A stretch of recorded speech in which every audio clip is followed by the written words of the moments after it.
The One Piece manga has finally revealed the true reason why Bartholomew Kuma is actually called the Tyrant, because in this chapter we saw that he wiped out the evil ruler of their 𝙬𝚐 kingdom not just once but twice in order to defend his home island from this complete scumbag who I wish would just crawl in a hole somewhere and, you know, never come back. And since he literally wiped out an entire marine fleet just by himself, I just have to put Prime Kuma into my top tier of fighters in the entire One Piece world. Because I mean, just think about it for a minute. If Kuma was truly allowed to become as strong as he was capable of, then it's really hard to think about who could actually have been able to stop him. First off, he's a buccaneer, which gives him incredible natural size and strength, and on top of that, he has one of the most broken devil fruits in all of One Piece. Like seriously, he has the perfect defense that can repel any, and I mean any attack, plus incredible offensive power on top of that with his pressure cannons and air compression bombs, which can cause incredible damage on a really large scale. So it's just a real shame that we've never seen him truly reach his full potential or go all out in a fight because of his eventual cyborg modifications and of course his brain manipulation. In fact, he is almost like a version of Luffy before our Straw Hat Captain was even born. Like, he was this hero type figure who liberated tons of kingdoms and people with the Revolutionary Army, and is one of the main reasons that the Revolutionary Army actually has grown so powerful in the current story. And the reason for that is because it was Kuma's kind nature and willingness to do whatever it takes to free people that truly inspired so many to join the revolutionaries in the first place. And even though Dragon is the leader who likely has the very strong conviction and the big ideas that pushes the Revolutionary Army forward, I truly think that without Kuma, the revolutionaries would never have gotten nearly as many followers as they actually have today. But let's go back to Kuma's flashback here, because it is now that we see exactly why Kuma earned the title of the Tyrant. Because when this corrupt king of the 𝙬𝚐 kingdom returns with the marine support, Kuma literally wipes them all out. And during this fight, Kuma earned the title of Tyrant, which somehow then spread around the world. Though, as we can see now, the popular rumors that Kuma was really an evil person are completely false. However, there is something super interesting in these rumors, because as we saw back in chapter 1064, Jinbei explained that he thought Kuma was thrown out by his own people and forced to become a pirate. And while that isn't exactly true, Kuma does leave and become a pirate after repelling the former king, most likely to protect the people of the island from revenge by the world government, I guess. However, of course, it's what happens next in this chapter that I've already seen a ton of people complaining about. Because just like most people expected, Kuma eventually takes Bonnie to see Dr. Vegapunk after years of searching for a cure. Now, in case you forgot, he of course does this in order to get treatment for his adopted daughter, and in exchange, Kuma then agrees to become a government test subject in Vegapunk's cyborg experiments. And yeah, I think most of us could have guessed something like this was probably going to happen even before the flashback started, but many people were apparently hoping for something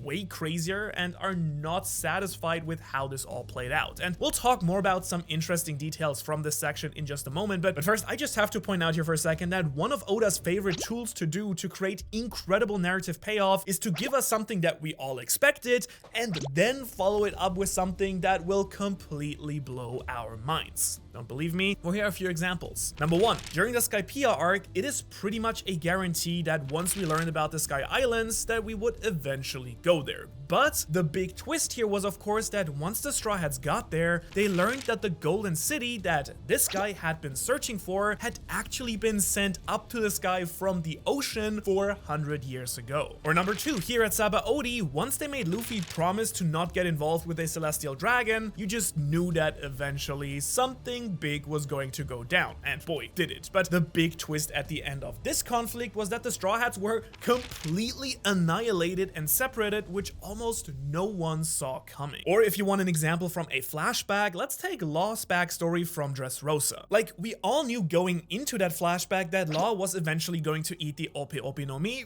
Like, no one could have prepared me for all the emotions I felt when we eventually learned the exact circumstances that Law actually ate the fruit in. Like, this moment still gets me to this day. So all of that is to say that, yeah, we all knew that Kuma was most likely going to go to Vegapunk in order to save Bonnie, but even though that was what what we all expected, I can almost guarantee you that there is going to be a massive shock in store for us very, very soon, either at the end of this flashback or very shortly after when we finally reach the climax of the Egghead Island arc. And so even though those were parts that we kind of saw coming, there were some incredibly interesting new details from this chapter as well. First off, we finally solved the mystery of Bonnie pretending to be a queen during the reverie, because we learned that there was actually a real Connie who was married to the king who took over the Sorbet kingdom after Kuma freed the people. In fact, Bonnie spent a lot of time with this Connie and practiced with her new age powers to make her old lady form look like Connie. And on top of that, we also learned about Kuma's time as a pirate. Now, interestingly, he had to give up being Bonnie's guardian, which I honestly thought would never happen, and actually left her with Queen Connie in the castle in the Sorbet kingdom. After that, he actually visited all of the places where he sent the Straw Hats during the time skip while he was looking for a cure for Bonnie. However, in the end, his search was hopeless until Dragon directed him to Vegapunk's new lab on Egghead Island. Which, by the way, did you all catch Dragon's comment about leaving things to the blowing of the wind as well? Like, maybe Dragon having some sort of wind powers is close to being confirmed, I guess? But anyways, we also learned that Vegapunk actually moved to Egghead Island after the Punk Hazard explosions, which also tells us was only about 4 years ago. Which, if you ask me, is really cool to finally learn that Kuma has only been a warlord for less than 4 years from the actual current storyline. And now, while most of us have expected Vegapunk to have a cure for Bonnie, one thing that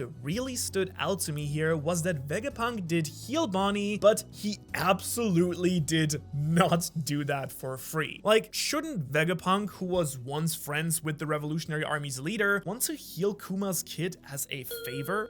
Apparently not, I guess, because he says that he will only heal Bonnie on the condition that Kuma becomes the host for his clone army that he is planning to create for the government, which just seems incredibly greedy and selfish for a scientist who is supposedly all about peace and love. But at least I guess he did keep his word and healed Bonnie with some new cell transplant technology, which I guess means goodbye to the Bonnie is a clone theory. However, Vegapunk's selfishness kind of fits with what we've seen from him in the past. For example, during the brief flashback in chapter 1066, Vegapunk refused Dragon's offer to join the Freedom Fighters because Dragon's group simply did not have enough funding and money to fund Vegapunk's scientific research. So in the end, it seems that Vegapunk wants to help kind of, but usually puts his own selfish interest first. So kind of the typical genius, I guess. But that's not the only interesting detail here though, of course, because we also see that Saturn was actually listening in on Kuma and Vegapunk's conversation, which to me I think just hints at the fact that Saturn must have twisted Vegapunk's experiments in ways that weren't originally planned. For example, it makes a lot of sense that Vegapunk originally just planned to enhance Kuma's body with cyborg parts like the laser beam and improve durability, but then Saturn took it to another level by forcing Vegapunk to also take away Kuma's memories and personality. That would, for example, explain this brief dialogue at the end of chapter 1094, which hints that Vegapunk didn't originally plan to erase Kuma's personality and memories. And of course, it would make sense for Saturn to want this to happen since we already saw him interact with Kuma during the God Valley part of this flashback. And during that scene, Saturn told Kuma that he either had to live as a slave or die just like the rest of the Buccaneer race, which is just horribly tragic if Saturn indeed forced Kuma to become a mindless slave to make his own statement come true. But this exact situation is what makes the current conflict on Egghead Island, of course, also so interesting, because at this point we assume that the flashback is going to end very soon and that Kuma just has to show up again, right? I mean, we thought that maybe he had something important to do at Marijoa, but it seems more and more likely that Marijoa was just a stopping point before Kuma launched himself off to Egghead. And so if that's the case, it would just be completely fitting for Kuma to finally show up last second at the end of this flashback to save Bonnie from being executed, as we saw was about to happen right before the start of the flashback. However, then we also have to ask what happens next, and actually see a few different ways that this might actually go down. First, Kuma could arrive, do something incredibly heroic, and help the Straw Hats defeat Saturn. This would make him the clear hero that he always wanted to be ever since his childhood. But if we've learned anything from this flashback and Kuma's life story, it is that something has always prevented Kuma from being the perfect hero. In fact, ever since he became a cyborg, his life has basically been one of two competing natures. On the one hand, he is a servant to the world government, and and on the other hand,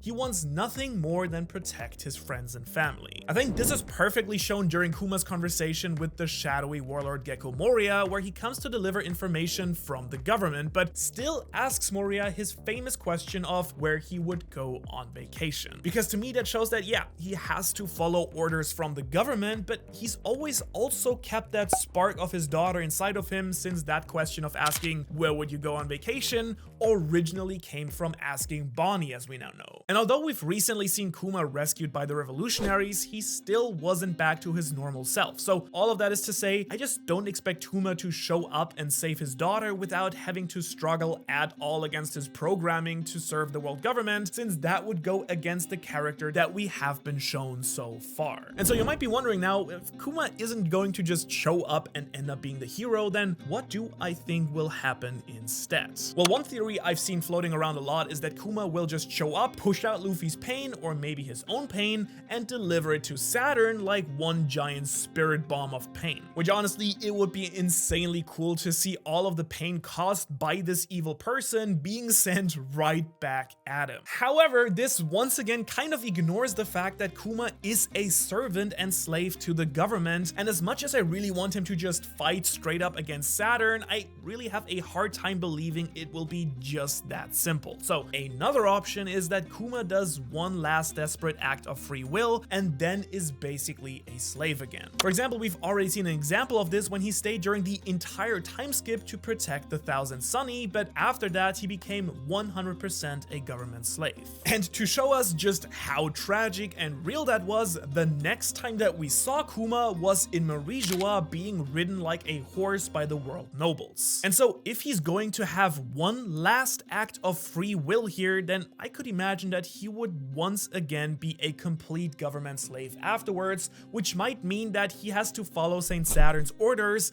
and could even attack Bonnie or the Straw Hats. And that could lead to a heartbreaking scenario where the Straw Hats or even Bonnie herself have to finally end Kuma's suffering. And you know, in all of this, I kind of wonder what Kuma would say if anyone asked where he would want to go on vacation to. I wonder if he could just say that he would want to go and be with Ginny, which could be a kind of mercy, I guess, that someone could give him by finally ending his life. Possibilities are getting really tragic, I think. However, if we're talking about Kuma changing sides, it would actually be fitting, since that exact idea is a theme of this entire arc. Because me, and I guess also you, have probably lost count of how many times the 𝙻𝚎𝚐𝚐𝚐 and pacifistas have gone from friends to enemy, back to friends, and then enemies again, just based on who's commanding them. We also have the betrayal of one of the Vegapunks, possibly Kizaru switching sides. So seeing Kuma go from friend to enemy at some point would make a lot of sense. But while we're talking about all of this right now, it is also important to remember that at this point, Vegapunk is 100% against the world government, so if there was ever a better time to reveal a secret password or override command that could make all of the pacifistas and 𝙻𝚎𝚐𝚐 and maybe even Kuma himself turn against the government once and for all, this would be a pretty perfect time for that, I think. And in the end, I guess this could also affect Kuma, since he technically should have the exact same programming. So maybe there is still hope that he could come back to the good side for good and be with Bonnie. Maybe the memories that he has just randomly sitting around in this room here could also help him regain his old self. However, we are not done with options for what Kuma could do, because there is one more connection that I haven't really seen people talking about. And that is, of course, this giant robot that we saw awaken at the end of chapter 1092. Because if we're being honest, it still hasn't been really clear what this thing is gonna go end up doing. But maybe all of that is gonna change once Kuma shows up, because there are actually some really interesting connections between Kuma and that robot. First off, they both know and seem to respond to Nika's heartbeat. Kuma learned the rhythm as a child, and hearing the rhythm from Luffy's Gear 5 seemed to wake up the robot as well. Also, we first learned in chapter 1067 that the robot attacked 𝚻𝚎𝚐𝚐𝚐 about 200 years ago by climbing the red line, and then we conveniently saw Kuma also attack 𝚻𝚎𝚐𝚐 and cause a ton of damage, just like that robot did. So maybe Oda was just trying to make connections between Kuma and the robot, because he plans to do something with them both during the end of this arc. And now, what could that look like? I mean, I'm not really sure, but one really cool option would be that maybe the robot could be a sort of vessel for Kuma's memories or soul even, or something like that, and it would be one way for Kuma to continue living on even if his original body is being destroyed. But maybe the most tragic option for Kuma's role at the end of this arc is actually what's gonna come next, because we've talked before about the parallels between Egghead Island and other arcs, and one connection I'd like to remind you about is that Vegapunk's laboratories always have a self-destruct button. We saw this when Frankie visited Vegapunk's home island and eventually blew it up. It happened again on Punk Hazard, where Vegapunk worked for many years, so if Kuma is going to truly be a sacrificial hero here, I could see him somehow pushing all of his friends to safety while blowing up himself, Saturn, and maybe even Vegapunk with the island self-destruct feature here. Which then of course just leaves the question of what happens next with Bonnie, and since we learned that she's actually only 12 years old, we have to wonder what she will do next as well. Would she go back to being a pirate or retire somewhere? Or the even crazier option would be if she actually joins the Straw Hats, which maybe sounds insane to some of you, but you might be surprised to learn that she already fulfills all of the Straw Hat crew requirements. So if you want to learn exactly about what these requirements are and who else was close to joining the crew or should join the crew in the future, you can check out that video right here. Thanks for watching, and I will see you in the next one.